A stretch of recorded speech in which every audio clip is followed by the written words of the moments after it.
absolutely dominated this genre of the competition. Won at Arizona earlier this year, had Peoria and Castle Rock circled on his calendar, trying to knock off Peoria today. Castle Rock coming up in just a couple of weeks. Make sure you get those tickets. We'll see you there. Breyer made a mistake right there in that corner. Went a little bit too wide. Kristen, J.D. Beach right where he expected to be here at Peoria, at the front with everybody behind him. Guys, for J.D. Beach, after winning 7 of the last 8 TTs in the AFT Series, anything less than a win could have been considered disappointing. I asked him what it's like to carry that pressure. He said, listen, I'm going out there to do the best that I can. I try not to think about it. I don't want to have that pressure on my shoulders in the main event. Now, looking towards Dallas Daniels, he's running with 13 consecutive podiums. That number is astounding. And to maintain that level of consistency, he has not been off the podium the entire season. Guys, this may go down as one of the toughest Peoria TT races to date.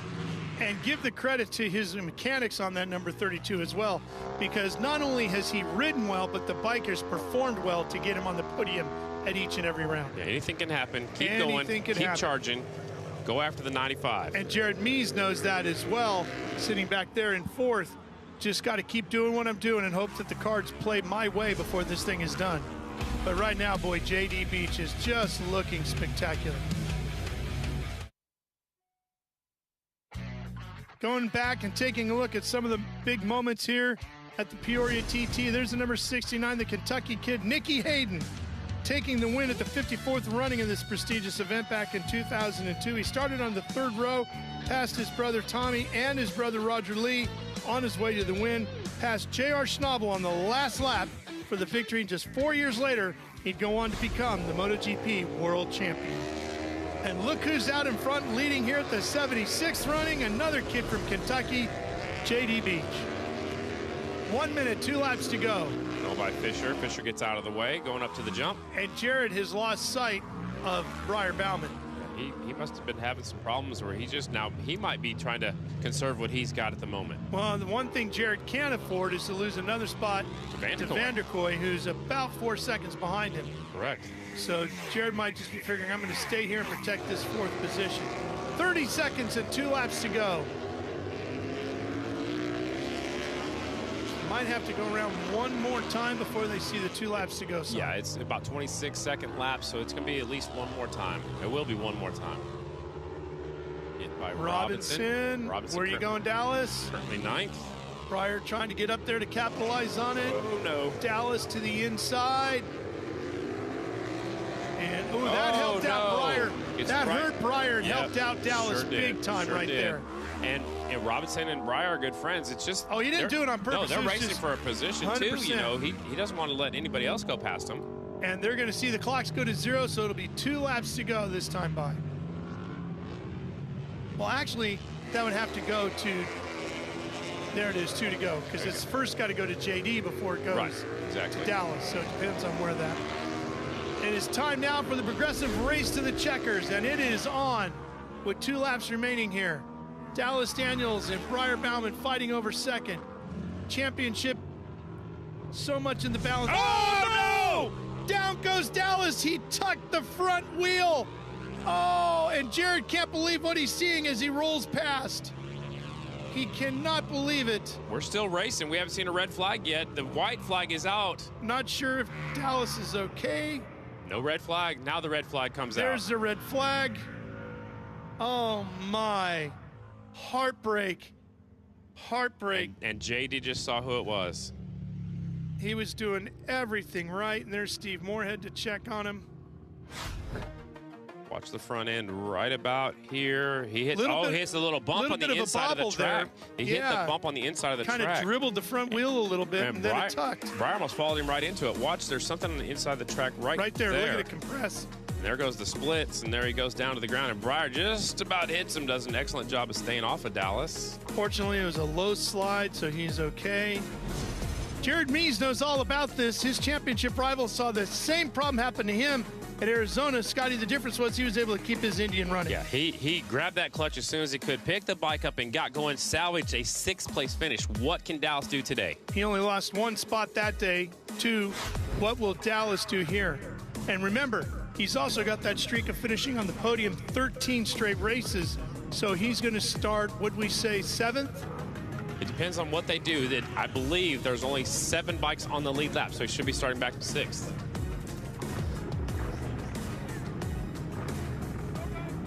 All right, Kristen, what can you tell us? Guys, as we get ready to take off for a green-white checkered, I checked in with the Essence and Racing Yamaha team. They did get the shifter back on the bike. However, it's getting hung up on the casing on the outside of the bike. They said he's just going to have to jam it down to get it into the gear he wants it. But, guys, he is back out on track, ready to go for it. Scotty, I count him in 7th, just in front of Johnny Lewis. He's the last bike on the lead lap, so stay out there. How many can he get here on the start? There you see the 32 farthest outside, and we're underway, and he's going to get around Lewis already, and in front of Lewis will be Henry Wilds. He goes after Henry. Now he's looking to get inside of Vanderkoy. Oh, he almost lost it again. Beach Here he comes on the charge. Meanwhile, there goes Beach out in the lead with Bauman between him and Mies. So Mies is back in 3rd. That'll help out Dallas Daniels as well. It sure will. Here we come to the line. Down the front straightaway. Dallas Daniels trying to charge through the field. Green is out. Here comes Daniels past Lewis again. He's up to 5th. So there's only 2 spots between him and Mies. The progressive race of the checkers is underway. There's Bauman just in front of Mies. Vanderkoy right behind the reigning champ. And Dallas is now right behind Vanderkoy. Yeah, if that bike is shifting right, he might be able to get up there and do something with Vanderkoy, but if it's not, he's just going to salvage as many points as possible. 1 lap to go, and Daniels closing in on Vanderkoy. Can he get at least 1 more? Boy, if he could get to Mies, he'd salvage that podium streak. I don't know if he's going to pull that off, but the Monster Essence and Yamaha of J.D. Beach is out front. Last time over the jump, keeping on 2 wheels. He's got another Peoria TT win. J.D. Beach going for TT win number 8 out of 9. J.D. Beach here at Peoria will win the 76th running of the prestigious Peoria TT. And the Essence and Yamahas do it again here today as they swept the heat races and they take the main event in both categories. While attending the Sturgis Rally, be sure to stop and shop the rally at Exit 55, where you'll find everything Harley-Davidson, including over 100 of the V-Twin Industries' top brands, all at Black Hills Harley-Davidson just off Interstate 90 at Exit 55 in Rapid City.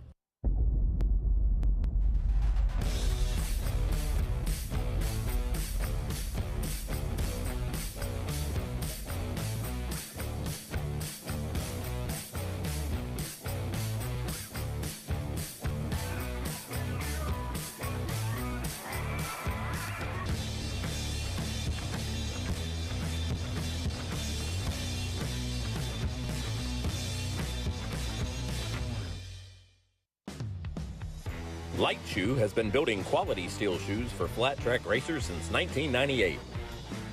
They serve the flat track community worldwide, building custom hot shoes to fit individual needs with the rider's unique style in mind. With more than 25 years of experience and a 1-year unconditional guarantee, you'll know you've made the right choice when your foot touches the ground going into turn 1.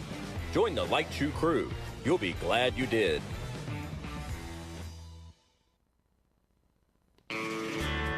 Hello and welcome to the City of Sturgis Motorcycle Rally Black Hills Half Mile presented by Black Hills Harley-Davidson out here at the 83rd Sturgis Motorcycle Rally and Races. I'm Scotty Dubler. Up here in the booth with me early on today, it's Kristen Beek. Kristen, welcome to the Black Hills. I am so excited to be back here, Scotty. I'm going to be honest, I'm a little disappointed. I was hoping that we would have had the Buffalo Chip TT. That is a race I dearly and sorely miss, but due to weather, they've gotten a lot of rain in the past few weeks, even the past few months. There was no chance of building that track, so we were back at the Black Hills Half Mile. And this is one of my favorite half miles. A lot of the riders in the pit area love this half mile too. So they said it races like Springfield. They said it is a little Springfield. And a little bit of banking where Springfield's more flat, but it is such a fast half mile. And it can get racy. If this track trends in that direction, I mean 3-4 wide, and it is fast. It's faster than riders expect. And they've been adding water to the racetrack, which is incredible because it has rained. I'm going to say that R word because there's no chance of that today, but it has rained hard the last few days. The bikers haven't even been on their motorcycles until today, so hopefully they ride on over here to this beautiful half mile, and it is such a fast track and make for some great racing. They'll be entering and exiting the racetrack right there just outside turn number 1. They've actually pitted the motorcycles and the teams outside turns number 1 and 2, so it's a little bit different. Usually pit in the infield. Sometimes we've pitted outside of turn 3 and 4 up on the hill. This year, we're just outside turn number 1, just to our right side. Now, Scotty, when you take a look at the dirt, I mean, this is a great shot that we have of it right here. I was told this is a different composition than what we've seen in years past. They actually added gypsum to it. Now, gypsum, if you are a agriculturalist, you know that that helps the water and the moisture permeate the soil. It helps it keep moist down below. Okay. So they have integrated that gypsum into the soil, and that's going to change things for these riders, too. So Jared Mees was telling me he tested back here in 2016 during the day, so he felt like he had a good notebook built up on what the track was going to do. But now that they've added gypsum, that changes things. So it isn't even playing field this You weekend. start all over again. Of course, they've been adding moisture since we got here this morning, which is incredible. It should be fast racing. You know, usually the Black Hills, the dirt is usually a little bit darker. Right now, it's a little bit lighter colored gray. I believe that's the gypsum that Kristen is talking about. I believe it is as well. It kind of, I mean, when you look at gypsum separate, I've used it in my tomato gardening before. Fun fact, it does kind of have. Every time you come in the booth, we learn something new about Kristen B. I've used it in my gardening, but it does. Yeah, bone meal. The booth, the front of the truck was telling us we could That's the bone back meal. of the. That's the back of The the good truck, side. Kristen B. That's the Oh, back of this the is truck. the front of the truck. This is the That's front. blah, Yeah. blah, blah, blah. Look at all the other riders come up here to watch as the bikes are pulling onto the racetrack. First round of practice is coming to the racetrack. It is your Mission Super Twin, sponsored by S&S Cycle, and here they come. And this is the most exciting class on the track. Scotty, 1 point, a major upset at the Peoria TT allowed Jared Mees to regain control of this championship battle from the young Dallas Daniels. And as a fan, that is exactly what we want. We want the championship to come all the way down to the end. Meese is so strong on the car half miles, so we'll see how he does today. Dallas Daniels, after he lost the points lead, he came right back and took it right back away from Jared Meese. Look at Meese. He's going to get in right behind Dallas Daniels on the 32, but Breyer's right there. So Dallas Daniels on that 32. Yamaha, you got Breyer Bauman on the number 3 KTM, Jared Meese on the number 1 Indian. So that's your top 3 in the points, and here they come off of 4, and Breyer looks like he's feeling pretty good on the 3 bike.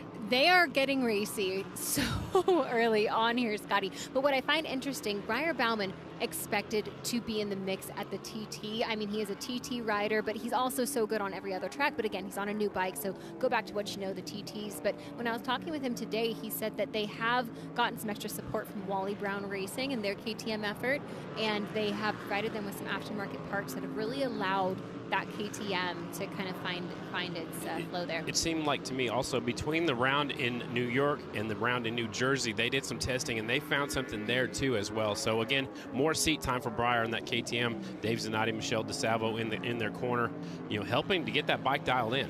Now, looking towards 2024, we have 4 races to go. I know that's a lot of racing left. Not Only really. 1 point, but Not it's really. not. But it's not. These guys Right. are racing for their ride for next year. And I There think goes Breyer up the at racetrack. the racetrack, he was trying to see if he could get something further up the track, but I don't know if there's anything there yet. Dallas and Jared seem to have good traction throughout the middle of the track there. But I'm excited to see what Breyer could offer us in 2024. Yeah, after 1 full season, they'll have the off season, which is a long off season. We're finishing up, you know, Labor Day weekend this year, so we have a long off season for them to go down and do some testing wherever they can. As we see, Bronson stopped on the back straightaway right now, the 37 bike. But yeah, they have a long off season and they can develop that bike even more. Yeah, and I think when we look at, I mean, the top 4 right now, Jared, Dallas, Breyer, and JD, and then Johnny Lewis rolling in 5th there, Davis Fisher. I mean, these are highly separated at this point. 22.981, 23.015, 23.531. I mean, if Jared can maintain that level of dominance, Bronson with a mechanical there. Yeah, it looks like the back end skidded to a stop, so maybe that thing locked up. Here comes brother to check on him right now. And look at how much moisture is still at the bottom of the track there. You can see where the track will start to deteriorate and rut up. They've said it gets rough out there. Well, it does, and car tracks typically do, but you can see it's wetter down below because it's the banking of the track, the moisture All goes of the water flowed downhill. down the track, They have yeah. you know, made a lot better drainage on this particular racetrack than they've had in the years past, so it will drain off the racetrack. As we have seen the track, they've already had to add water here today a couple different times, so they'll keep on top of that all day long. But a tough break out there for the 37 of Bronson. who is timed in a 2:04.57. So he's about 2.5 seconds behind right now the one bike Jared Mason.